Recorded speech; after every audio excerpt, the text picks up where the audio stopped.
नमस्कार मित्रांनो, कसे आहात सगळे? बरे आहात ना? आज आपण बघूया ठरलं तर मग या मालिकेचा आजचा म्हणजेच 18 सप्टेंबरचा एपिसोड. एपिसोडच्या सुरुवातीला आपल्याला दाखवतात की सायली तन्वीला बाहेर काढते हात धरून आणि अस्मिता आणि कल्पना तिच्या बॅगा बाहेर फेकून देतात.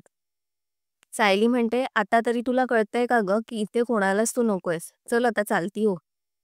मग तन्वी अश्विनला म्हणते, "अश्विन, मला बरं नाही वाटणार रे जर मी माझ्या माणसांमध्ये नाही राहिले तर. प्लीज आहे ना सांग मला आत येऊ द्या." अश्विन म्हणतो, "तुझा हा काय हट्ट आहे तन्वी? माणसांमध्येच राहायचंय म्हणून. अगं ह्या माणसांना तू नकोयस, मग तू का अशी वागतेस? कसला हा हट्ट?" त्यावर तन्वी म्हणते, "अरे अश्विन, मी खूप हाल सोसलेत. माझ्या आई-वडिलांना मी इतक्या वर्षांनी भेटले, तरी सुद्धा आता मी जेलमधून बाहेर पडले तर माझे बाबा माझ्या जेलमध्ये रिसीव्ह करायला आले सुद्धा नाहीत. त्यांचं माझ्यावर प्रेमच नाहीये. आता तू माझ्या हक्काचा माणूस आहेस. म्हणजेच तुझ्या आई-वडिलांकडे तरी मी राहावं की नाही मला सांग? आणि हे माझंच घर आहे ना रे. मला इथेच राहायचंय."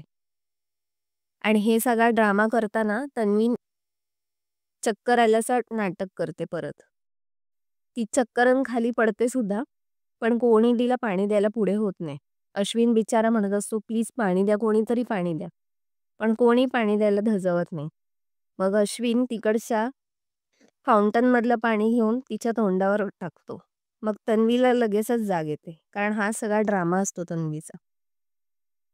सायली म्हणते की अश्विन भाऊजी, तिला काहीही झालेलं नाहीये. त्यावर अश्विन म्हणतो, "हां, ती मेली तर तुलाच जास्त फायदा आहे ना." मग प्रतापराव म्हणतात, "अश्विन, तोंड सांभाळून बोल. कोणाशी बोलतस ह्याचं जरा तरी भान ठेव." तन्वीला चक्कर आलेली बघून आणि बाकी कोणी तिला मदत करत नाहीये हे बघून अश्विनचा पारा आणखीनच चढतो. तो म्हणतो, "तन्वी, तुला एवढी इच्छा आहे ना की आपल्या घरात जायची? चल, आपण घरात जाऊयाच, बघतो कोण अडवतंय ते." मग अर्जुन पुढे होतो आणि म्हणतो, "अश्विन, हे बघ, तू जास्त आम्हाला बोलायला लावू नकोस. तिला इकडे कोणच नकोय, त्याच्यामुळे तू तिला आत घेऊन जाऊ शकत नाहीस." इकडे रविराज आणि प्रतिमा त्यांच्या घरात बसलेले असतात निवांतपणे. तेवढ्यात रविराजला एका ॲडव्होकेटचा कॉल येतो. ते ॲडव्होकेट रविराजचं अभिनंदन करतात. ते सांगतात की "अभिनंदन रविराज किल्लेदार, तुमची मुलगी सुटली जेलमधून." त्यावर रविराज म्हणतो, "काय? कधी आणि कशामुळे?" मग तो वकील डिटेलमध्ये सगळं रविराजला सांगतो. मग रविराज लगेच फोन ठेवतो आणि प्रतिमाला सांगतो की असं असं झालंय. रविराज म्हणतो, "आता मी किती लोकांना सांगू की मी त्या मुलीशी संबंध तोडलेले आहेत." प्रतिमा म्हणते की "इतका वेळ जेव्हा जेलमध्ये होती तेव्हा आपण एकदाही तिला भेटायला गेलो नाही. आणि आता तर ती आपल्या डोळ्यासमोरच येईल डायरेक्ट. ऐका ना, आपल्याला ह्यापुढे तन्वीच्या बाबतीत काय निर्णय घ्यायचा आहे तो लवकरात लवकर घ्यायला हवा." इकडे आपण बघतो की अश्विन सायलीला म्हणतो की "तुझाच हा निर्णय होता ना की तन्वीला घरात घ्यायचं नाही, आणि तुझ्या तालावर आता सगळे नाचतायत. काय मिळालं तुला हा घाणेरडा खेळ खेळून? तुझ्या अवतीभोवतीने सगळे फिरतात. तू जे निर्णय घेतेस तेच हे सगळे करतात. बरं वाटतंय ना तुला आता? पण एक गोष्ट लक्षात ठेव, माझ्या बायकोची जी इच्छा आहे ती मी पूर्ण करणारच. काहीही असू दे, बघूया मला कोण अडवतं." मग अर्जुन पुढे होतो आणि अर्जुन अश्विनला म्हणतो की "हे बघ, आतापर्यंत मी सगळं ऐकून घेतलं. का आता तू माझा भाऊ आहेस म्हणून. पण आता मी माझ्या बायकोला काही तुझ्याकडून ऐकून घेणार नाही. समजलं ना? याच्या पुढे अजून तू काय बोललास तर बघ." आणि अर्जुन अश्विनवर धावत जातो. अश्विन म्हणतो, "काय करणार आहेस? मारणार आहेस ना? मार ना मला. आहे हिंमत, मार ना." आणि अर्जुन त्या अश्विनच्या अंगावर हात उचलतो. पण सायली अर्जुनला मागे खेचते. ती म्हणते, "अहो संयम बाळगा, होत्याचं नव्हतं होईल नाहीतर." अश्विन म्हणतो, "मार ना दादा, मार ना. तुझ्या बायकोचं समाधान तरी होईल." प्रतापराव म्हणतात, "अश्विन, तू काय करतोयस हे बघ. ह्या मुलीसाठी तू आता मारामाऱ्या करायला लागलास घरामध्ये." त्यावर अश्विन म्हणतो, "तुम्ही तर ह्यांचीच बाजू घ्याल, कारण आधीपासून तुम्ही तुमचा मेंदू ह्यांच्यासाठी गहाण ठेवलाय." हे ऐकून सगळे भयंकर चिडतात आणि कल्पना म्हणते अश्विनला, "अश्विन, तुला कळतंय तू कोणाशी काय बोलतोयस?" आणि एक अश्विनच्या थोबाडीत लावून देते. कल्पना म्हणते, "तू तुझ्या वडिलांशी उद्धटपणे बोलायला लागलास का? तर ह्या मुलीसाठी?" मग तन्वी म्हणते, अगं आई, मी तन्वी आहे, जिच्यावरती तुझं खूप प्रेम होतं. तू असं का वागतेयस? आता सायली प्रचंड चिडते. ती म्हणते, तन्वी, तुझ्या मगरीच्या अश्रूंना ना कोण भाळणार नाही. आणि तिचा हात धरून तिला गार्डन बाहेर खेचून गेटपर्यंत नेते आणि गेटच्या बाहेर ढकलून देते. सायली म्हणते, तन्वी, कायद्याने जरी तुझी सुटका झाली असली तर ह्या घरात पुन्हा तुला कधीच प्रवेश मिळणार नाही, एवढं तू लक्षात ठेव. आणि तन्वीला गेटच्या बाहेर ढकलून देते आणि गेट लावून घेते. इकडे आपण बघतो की महिपत त्याच्या बंगल्यात त्याचा स्वतःचा फोटो फोडून टाकतो आणि म्हणतो की या जगातला सर्वात बिंडोक माणूस कोण असेल तर तो तू आहेस महिपत शिकरे, तू आहेस.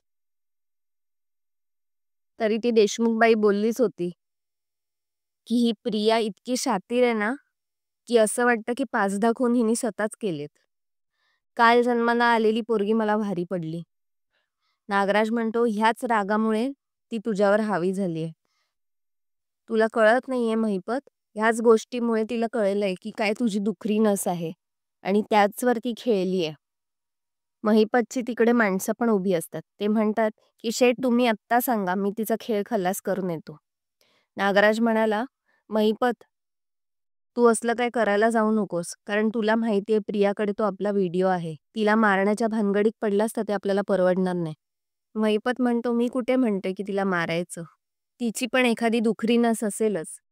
ती धरणार मी आणि दाबणार. म्हणजे ती अण्णा सर मला सोडा, अण्णा सर मला जाऊ द्या, अशी माझ्याकडे भीक मागेल. तू बघ, माणूस जिवंतपणे ज्या जखमा झेलतो त्यांचंच दुःख होतं. मेल्यानंतर कुठे त्याला काय दुखतंय. मी तिला जिवंतच ठेवणार, पण तिला भोग भोगायला लावणार. मग नागराजला ही कल्पना खूप चांगली वाटते. नंतर आपल्याला दाखवतात की रात्री सुभेदार घरातले सगळे हॉलमध्ये बसलेले असतात एकत्र. अस्मिता म्हणते, सायली, डॅड आणि मम्मा, माझं चुकलंच. मी तिला जवळ करायलाच नको होतं. त्याच्यामुळे आज हे तुम्हाला भोगावं लागतंय. त्यावर कल्पना म्हणते, अगं तुझी काहीच चूक नाहीये. ती मुलगीच आहे तशी, कारस्थानी. ती जर आधी भेटलीच नसती ना, तर हा सगळा प्रॉब्लेम झालाच नसता. मला तर असं कधी कधी वाटतं, रविराज आणि प्रतिमाला तरी कुठे आनंद झालाय तन्वी मिळाल्यापासून. काय उपयोग झाला? आधी आपण जास्त सुखात होतो, तन्वी मिळाल्यानंतर दुःखच दुःख होत आहेत. मित्रांनो, आजचा भाग इथेच संपला.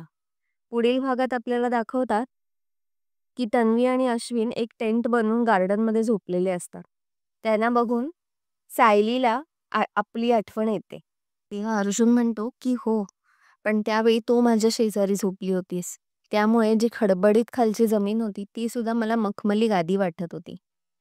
पुढे आपल्याला दाखवतात की अर्जुन त्याचं ऑफिसचं काम घरी घेऊन आलेला असतो, म्हणून त्याने चैतन्याला आणि एका स्केच आर्टिस्टला बोलवलेलं असतं. त्या आर्टिस्टला तो जुनं सायलीचं ओळखपत्र देतो शाळेतलं, ज्याच्यावर तो फोटो पूर्णपणे खराब झालेला असतो. मग तो आर्टिस्टला सांगतो की हा फोटो तुम्हाला रिनोव्हेट करता येईल का, म्हणजेच तो फोटो व्यवस्थित दिसू शकेल का. मग तो स्केच आर्टिस्ट तो फोटो नीट चेक करत असतो. तेवढ्यात तिकडे सायली येते, चहा आणि कॉफीचा मग घेऊन. मित्रांनो, तुम्हाला आजचा भाग कसा वाटला हे नक्की कॉमेंट सेक्शनमध्ये सांगा. आपण भेटूया पुढच्या भागात. तोपर्यंत बघत राहा ठरलं तर मग. आणि व्हिडिओला लाईक, शेअर आणि सबस्क्राईब करायला विसरू नका. बाय.